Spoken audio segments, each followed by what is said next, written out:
नमस्कार दोस्तों, आप देख रहे हैं हमारा YouTube चैनल साइंस मैनिक। दोस्तों, आपने गुड़ तो खाया ही होगा। ये खाने में बेहद स्वादिष्ट होता है। दोस्तों, गुड़ मुख्यतः गन्ना, खजूर और चुकंदर से बनाया जाता है और पश्चिमी उत्तर प्रदेश में गुड़ मुख्य रूप से गन्ने से ही बनाया जाता है। तो चलते हैं पश्चिमी उत्तर प्रदेश के मवाना के पास एक गाँव, जहाँ आज हम स्टडी करेंगे कि कैसे बनाया जाता है गुड़। साथियों, गन्ने से गुड़ बनाने के लिए गन्ने को कई स्टेप्स से गुजारना पड़ता है। हम आपको बता दें, जैगरी प्रोडक्शन के निम्नलिखित स्टेप्स होते हैं। सबसे पहले खेत में गन्ने को गुड़ के लिए तैयार करना, गन्ने को कोल्हू में पेलना, गन्ने से खोई और रस को अलग करना, रस का भिन्न कड़ाहों से होकर गुजरना, गुड़ को अंतिम चरण तक ले जाना, गुड़ को स्वादिष्ट बनाना, प्रोडक्ट एंड बाई प्रोडक्ट, खोई को सुखाना तथा कोल्हू में उसका प्रयोग, प्रोडक्ट और बाई प्रोडक्ट का विश्लेषण, आय और लाभ पर चर्चा। इसके लिए गन्ने को खेत से काटकर उसकी अच्छी तरह से सफाई की जाती है। गन्ने के ऊपर लगी पत्ती को हटाकर गन्ना और पत्ती अलग अलग किया जाता है। इसी पत्ती को पराली बोला जाता है। ध्यान ये भी रखा जाता है कि गन्ना रोग मुक्त हो, क्योंकि इंसान की तरह ही गन्ने में भी कई तरह की बीमारियां लग जाती हैं। तो सबसे पहले इस तरह गन्ने को साफ कर लिया जाता है और फिर तैयार गन्ने को बांध लेते हैं और उसे एक बोगी में भरकर फैक्ट्री या कोल्हू में ले जाया जाता है। गन्ने को फैक्ट्री या कोल्हू तक लाने के बाद शुद्ध गन्ने का भार तोलन किया जाता है, ताकि गन्ने की रिकवरी का अर्थशास्त्र मालूम पड़ सके।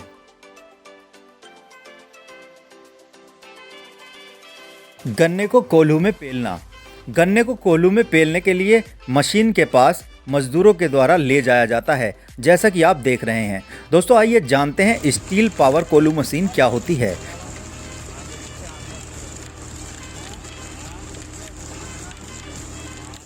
दोस्तों, इस मशीन में 3 बेलन होते हैं, जिनमें 2 बेलन मोटे तथा 1 बेलन पतला होता है। ये तीनों बेलन वर्टिकल रखे जाते हैं। छोटा बेलन सामने की तरफ होता है और ये बीच में रहता है, और बड़े बेलन इसके दोनों तरफ रहते हैं। इसके सामने एक लोहे का बना प्रवेश द्वार होता है, जिसके माध्यम से गन्ने को उसमें डाला जाता है। इन तीनों बेलन में बहुत ही कम स्पेस होता है, जिससे गन्ने अच्छी तरह से क्रश हो सकें, जैसा कि आप देख भी रहे हैं। आपको बता दें कि ये बेलन मुख्यतः अच्छे इस्पात के बने होते हैं और बेहद मजबूत होते हैं। स्टील पावर कोल्हू मशीन को इंजन या ट्रैक्टर द्वारा चलाया जाता है, जैसा कि आप देख भी रहे हैं। एक बड़ी पुली पर जब पट्टा गति करता है तो गरारी की मदद से तीनों बेलन मूव करने लगते हैं और इनके बीच में डाला जाने वाला गन्ना क्रश होता रहता है। जो कोल्हू हम आपको दिखा रहे हैं, उसमें आप देख रहे होंगे कि कैसे ट्रैक्टर की मदद से पुली को घुमाया जा रहा है, जिसकी पावर का इस्तेमाल करके 3 बेलन गति कर रहे हैं, जिनमें गन्ना क्रश हो रहा है। एक तरफ से गन्ना डाला जा रहा है और वहीं मशीन के निचले हिस्से से गन्ने का रस निकल रहा है।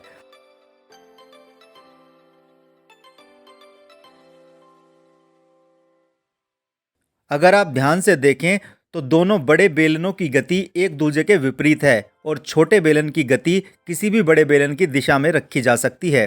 क्रश होने के बाद आप देख रहे हैं ये सफ़ेद मटमैला, जी हाँ, यही है गन्ने का रस। इसको इसी तरह से एक नाली के माध्यम से एक होज यानी एक सीमेंट के बने टैंक में इकट्ठा किया जाता है।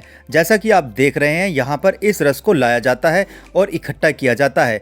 चूँकि ये फ्रेश है और इसके ऊपर झाग तथा कुछ अशुद्धियाँ भी आ जाती हैं, जिसे बाद में छान लिया जाता है। आप देख रहे हैं यहाँ पर 2 टैंक बनाए गए हैं। अगर ज़्यादा मात्रा में ज़रूरत होती है तो दूसरे टैंक का भी उपयोग किया जाता है। फिर इस टैंक से रस को एक पाइप की मदद से कढ़ाव तक भेजा जाता है। गन्ने से खोई और रस को अलग करना। गन्ने से खोई और रस को अलग स्टील पावर कोल्हू मशीन द्वारा किया जाता है। खोई एक्चुअली गन्ने का वो हिस्सा होता है जो क्रश होने के बाद वेस्ट रूप में हमें मिलता है। ऐसा समझ लें जैसे नींबू निचोड़ने के बाद नींबू का रस हमारे काम का हिस्सा और बाकी जो बचा वो वेस्ट। ठीक ऐसे ही गन्ने से खोई निकलती है।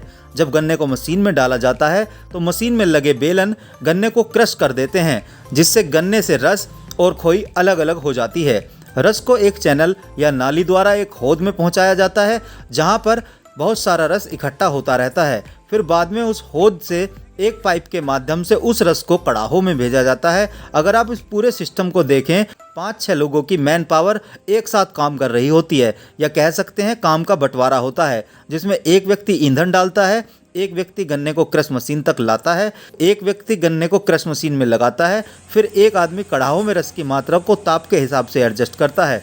साथ ही साथ चाक पर 1 या 2 लोग गुड़ निर्माण के फाइनल स्टेप को अंजाम देते हैं। खोई सुखाना तथा कोल्हू में उसका प्रयोग। जब गन्ने को स्टील पावर कोल्हू मशीन में पेला जाता है तो रस के अतिरिक्त जो बचता है वो खोई होती है। जैसा कि आप देख सकते हैं, क्रैशिंग मशीन के पीछे वाले हिस्से में खोई किस तरह से निकलती रहती है।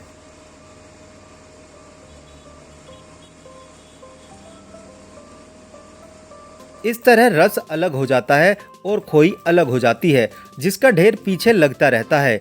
यहाँ पर इसको इकट्ठा कर लिया जाता है। खोई को सबसे पहले इकट्ठा किया जाता है और एक गाड़ी में भरकर एक खुले मैदान में ले जाकर फैला दिया जाता है। उसे समय समय पर पलटा भी जाता है ताकि खोई में किसी प्रकार की नमी न रहे। खोई को लगभग 4 से 7 दिन तक सूखने के उपरांत उसे ईंधन के लिए प्रयोग किया जा सकता है। ये बेहद उपयोगी बाई प्रोडक्ट है जो मुख्यतः ईंधन के रूप में प्रयोग किया जाता है, जिसे तीसरे और चौथे कड़ाहों के नीचे, जहां मुख्य रूप से ईंधन जलाया जाता है, वहां सूखी खोई को भट्टी में डाल दिया जाता है। 7-8 दिन सुखाने के बाद इस खोई को वापस से इकट्ठा कर लिया जाता है और फायर चैम्बर में इसका इस्तेमाल ईंधन के रूप में होता है।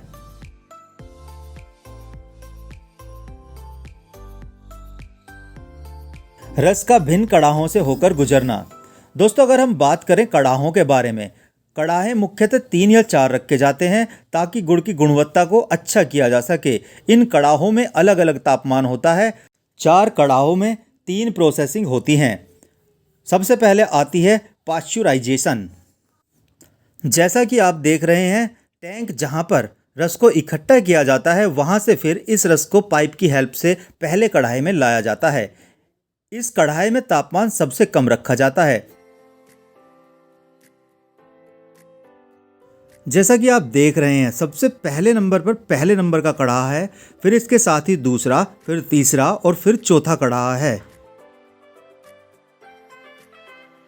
कलेक्शन टैंक से रस को पहले कढ़ाई में लाया जाता है, आप देख सकते हैं, और यहाँ तापमान बहुत कम रखा जाता है, जैसा कि आप उठती हुई भाप को देखकर भी अंदाजा लगा सकते हैं।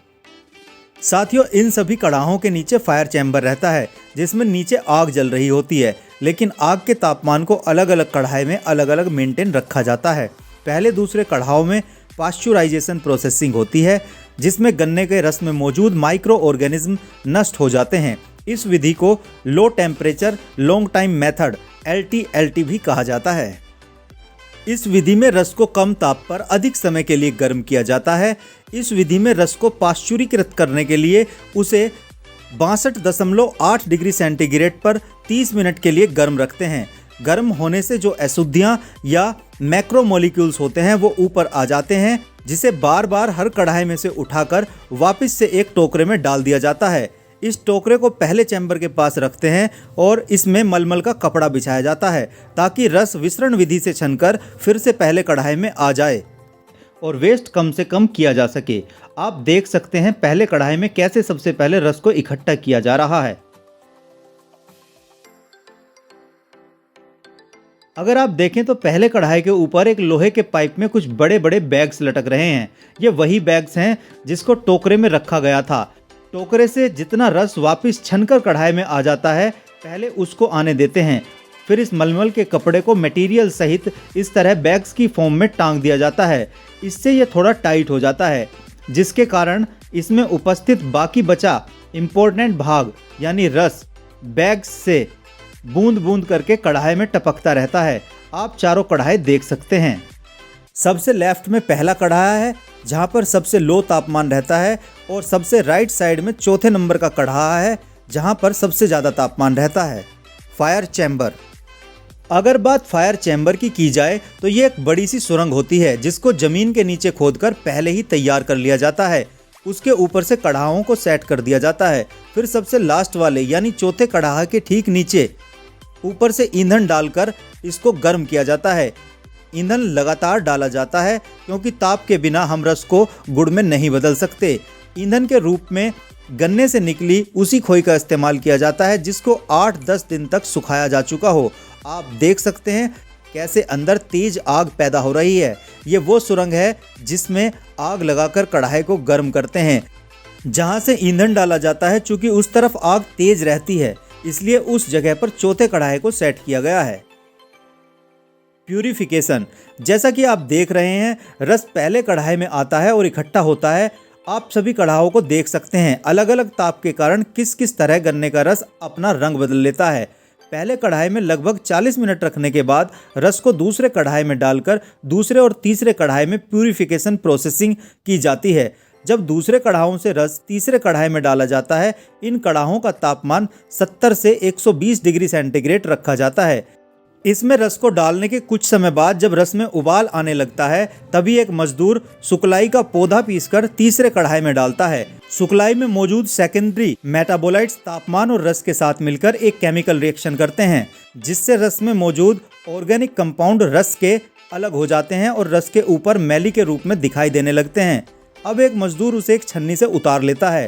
दोस्तों, ये मैली क्या होती है? मैली में मुख्य रूप से ऑर्गेनिक कंपाउंड्स होते हैं जैसे wax, amino acids, starch, organic acid और फिनोलिक कंपाउंड्स। मैली को रस से अलग करने के बाद रस में केवल शुगर मॉलिक्यूल्स और वाटर रह जाते हैं जो बाद में चौथे कढ़ाओं में जाकर अलग होते हैं। अलग अलग कढ़ाओं को हम आपको दिखा देते हैं। आप उठती हुई भाप से हर कढ़ाई में टेम्परेचर का अंदाज़ा लगा सकते हो। दोस्तों, आपको बता दें कि इस कोल्हू सिस्टम का निर्माण किसी ऑक्सफोर्ड के साइंटिस्ट या किसी IIT MBA वाले ब्रेन ने नहीं किया है। ये जुगाड़ सिस्टम है जिसे कोई भी किसान या कामगार आसानी से सेटअप कर लेता है। आपको बता दें, एक कोल्हू चलाने वाला उद्यमी एक सीजन में 5 से 10 लाख का मुनाफा बना सकता है, जिसमें कोल्हू निर्माण की लागत भी शामिल है और इसमें लगे सभी उपकरण अगले सीजन में दोबारा तिबारा भी इस्तेमाल किए जा सकते हैं और अगर उपकरण को बेचा भी जाए तो अच्छा दाम मिल जाता है। क्रिस्टलीकरण, दोस्तों अब बात करेंगे क्रिस्टलीकरण के बारे में। उससे पहले मैं आपको बता दूं, जब बनाने के लिए रस उबलता है तो उसमें से एक बहुत बेहतरीन स्मेल उत्पन्न होती है जो बेहद शानदार होती है। जब तीसरे कढ़ाहों से रस चौथे कढ़ाई में डाला जाता है तो उस कढ़ाई का तापमान बाकी कढ़ाहों से ज़्यादा होता है। चौथे कढ़ाई का तापमान लगभग 150 डिग्री सेंटीग्रेड से भी अधिक हो जाता है। इस कढ़ाई का तापमान इसलिए अधिक होता है क्योंकि यहाँ रस में मौजूद शुगर कंपाउंड और वाटर अलग अलग करना होता है। सामान्यतः शुगर कंपाउंड में सुक्रोज, ग्लूकोज एवं फ्रैक्टोज होते हैं। अधिक तापमान से दो मोनोसैकराइड ग्लूकोज और फ्रैक्टोज आपस में जुड़ जाते हैं और सुक्रोज बन जाता है और अतिरिक्त जल वाष्प बनकर उड़ जाता है। इस प्रकार रस में केवल सुक्रोज ही रह जाता है। बाद में अधिक वाटर निकलने से रस क्रिस्टल की फॉर्म में परिवर्तित होने लगता है। जैसा कि आप देख रहे हैं ये किस तरह केसर के जैसे लाल पीले रंग का बन चुका है और साथ ही साथ काफ़ी ठोस रूप में भी आ गया है, जैसा कि मानो दूध से रबड़ी वाली अवस्था। यहाँ पर भी इसको बार बार बेलचे की हेल्प से चलाया जा रहा है ताकि अच्छी तरह से इसमें मौजूद पानी वाष्प बनकर बाहर निकल जाए और ताप के कारण ये सही से बेहतर क्रिस्टल फॉर्म में आ सके। उसके बाद एक मजदूर उसे चौथे कढ़ाओं से निकालकर चाक पे डालता है और पलटने लगता है। दोस्तों, चाक पत्थर से बना हुआ एक बड़ा परातनुमा बर्तन ही होता है जिसमें क्रिस्टल फॉर्म रस को गुड़ में बदला जाता है। गुड़ को स्वादिष्ट बनाना। गुड़ को स्वादिष्ट बनाने के लिए हम गुड़ में ड्राई फ्रूट मिला सकते हैं जैसे कि बादाम, काजू, गोला, मूंगफली, चिरौंजी, सौंफ, कलौंजी और तिल आदि सभी ड्राई फ्रूट्स को बारीक कर लिया जाता है और आपस में मिला लिया जाता है। जब गुड़ चौथे कढ़ाव से चाक पर निकाला जाता है तब ये ड्राई फ्रूट्स का मिक्सचर चाक में गुड़ के साथ बिखेर दिया जाता है और उसके बाद गुड़ और ड्राई फ्रूट्स के मिक्सचर को आपस में अच्छी तरह मिलाया जाता है। गुड़ को अंतिम चरण तक ले जाना।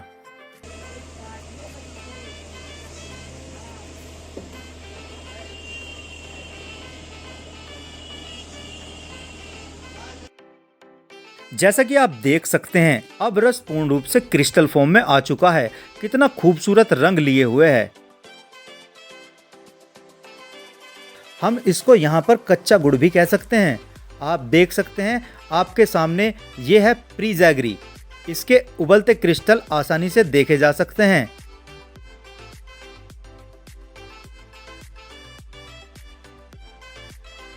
अब इसको पलटे की हेल्प से चाक पर भेजा जाता है।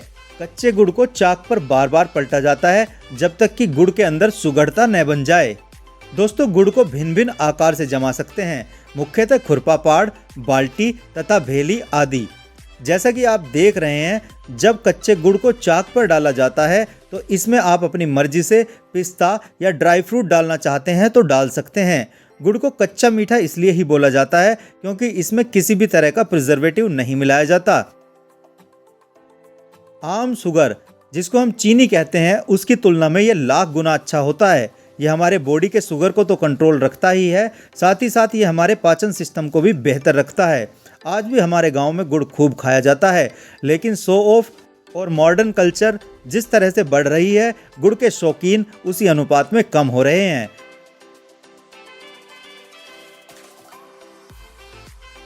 तो इस तरह अपने स्वाद अनुसार आप गुड़ में सभी मेवा आदि डाल सकते हैं जो कच्चे गुड़ के साथ चाक पर मिक्स किए जाते हैं। अगर कोई मेवा नहीं डाला जाता तो भी बार बार यहाँ पर गुड़ को उलट पुलट किया जाता है। ये क्रिया 15 से 20 मिनट तक की जाती है ताकि बचा हुआ सभी मॉइस्चर भी खत्म हो जाए। यकीन मानिए, अब जैसे ये दिखाई दे रहा है और इसकी खुशबू सच में बेहद आनंददायक है और ये बेहद लजीज आइटम लग रहा है। तो चाक पर काफ़ी देर तक इसको अलट पलट किया जा रहा है। अभी भी आप देखेंगे तो ये बिल्कुल रबड़ी जैसा लग रहा है।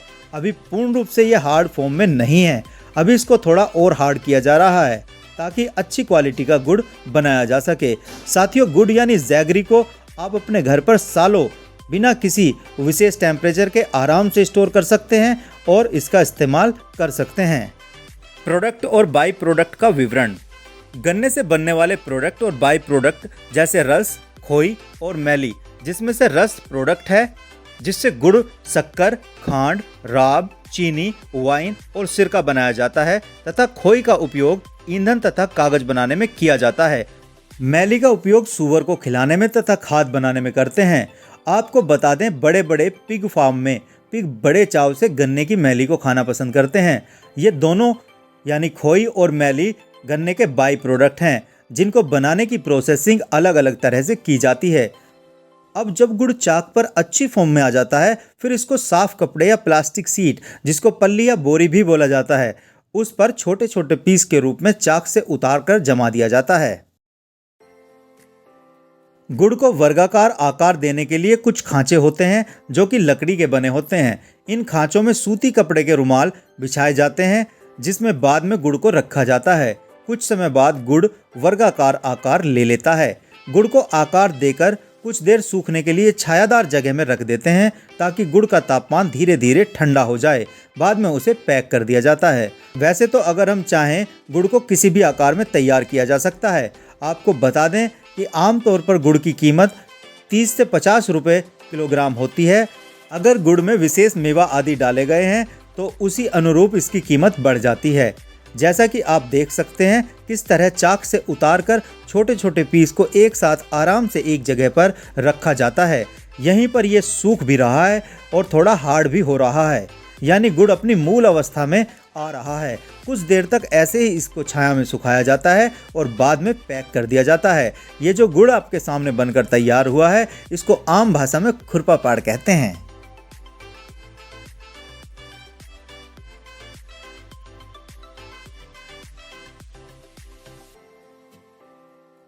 प्रोडक्ट और बाई प्रोडक्ट का विश्लेषण।